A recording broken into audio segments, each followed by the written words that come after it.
بسم اللہ الرحمن الرحیم۔ ایک گزارش اور التماس و التجا یہ ہے کہ ہم سب کو چاہیے کہ ہم مدارس دینیہ کے اندر طلباء اور طالبات کو، اور سکول و کالج کے اندر طلباء اور طالبات کو، جو بڑے طلباء ہوں اور طالبات ہوں، ان کو عورتوں کے امراض، امراض نسواں اور بچوں کے امراض ضرور پڑھائیں۔ الحمدللہ اس سال جامعہ سیدہ حفصہ کے اندر 250 کے قریب طالبات دورہ حدیث میں تھیں۔ ان کو ایک کتاب ہے امراض نسواں اور اطفال، امراض نسواں اور اطفال، حکیم مقصود علی صاحب کی ہے، عثمان پبلیکیشنز نے شائع کی ہے لاہور نے۔ تو یہ کتاب اور اس کے علاوہ کچھ کتابیں طب کے موضوع پر پڑھائی گئیں، اور اس کی وجہ کیا ہے کہ کیوں پڑھانا چاہیے؟ اس لیے کہ جب تک ہم طب نہیں پڑھیں گے تو ہمیں پتہ نہیں چلے گا، ایک تو پتہ نہیں چلتا کہ امراض کیا کیا ہوتے ہیں، اور پھر امراض کے اسباب کیا ہیں، ان کی علامات کیا ہیں، ان کا علاج کیا ہے، اور خصوصاً جو ہماری مستورات ہوتی ہیں وہ حیا کا غلبہ ہوتا ہے، تو وہ اپنے امراض نہ تو اپنے والد کو بتاتی ہیں، نہ بھائیوں کو بتاتی ہیں، نہ شوہروں کو بتاتی ہیں اکثر، تو وہ امراض ان کے درمیان پلتے رہتے ہیں، اور جو اسباب جن کی وجہ سے وہ امراض پیدا ہو رہے ہوتے ہیں ان اسباب میں بھی کمی نہیں لا پاتی۔ مثلا کوئی گرم چیز کی وجہ سے ایک مرض پیدا ہو رہا ہے، گرم چیزیں کھا رہی ہیں، اب انہیں علم نہیں ہے کہ یہ جو مرض پیدا ہو رہا ہے گرم چیزوں کے کھانے سے پیدا ہو رہا ہے، یا ٹھنڈی چیزوں کے کھانے سے پیدا ہو رہا ہے، یا خشک چیزوں کے کھانے سے پیدا ہو رہا ہے، یا تر چیزوں کے کھانے سے پیدا ہو رہا ہے، یا میٹھی چیزوں کے کھانے سے پیدا ہو رہا ہے۔ اب ان کے علم میں نہیں ہے کہ یہ جو مرض ہے اس کے اسباب کیا ہیں، اس وجہ سے وہ اس چیز کا استعمال کرتی رہتی ہیں، مرض بڑھتا رہتا ہے، بڑھتا رہتا ہے، بڑھتا رہتا ہے، لا علاج ہو جاتا ہے۔ تو اس سے ہم سب کے لیے ضروری ہے کہ عورتیں بھی جو ہماری مستورات ہیں، بچیاں جو بڑی ہو جائیں تو مثلا 7ویں 8ویں کے لیول پر، 9ویں 10ویں کے لیول پر آ جائیں، اور مدارس دینیہ میں اگر وہ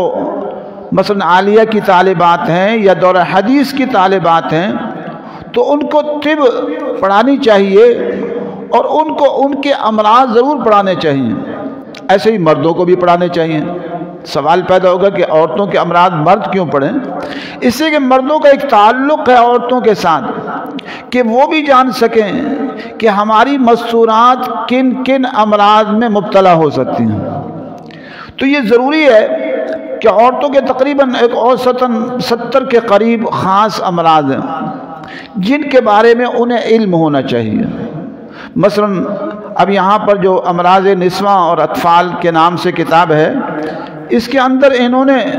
جن امراض کو لیا ہے وہ امراض ہمارے علم میں ہونے چاہیے۔ کچھ تو پہلے ابتداً کچھ عورتوں کی جو جسمانی اعضاء اس کے حوالے سے کچھ بحث کی ہے، اس کے بعد انہوں نے کچھ امراض نقل کیے ہیں، وہ میں آپ کو بتاتا ہوں تاکہ آپ کے علم میں ہو کہ یہ امراض ہماری مستورات کو آ سکتے ہیں۔ پھر ہر ایک کے بہت سارے اسباب ہیں، ان کا بھی ذکر کروں گا ایک مثال کے طور پر۔ اب ان میں سے ایک بیماری ہے کثرت الطمس، ایام کی زیادتی۔ پھر ایک بیماری ہے عسرت الطمس، ایام کا درد سے آنا۔ ایسی پھر ایک بیماری ہے ایام کا رک جانا۔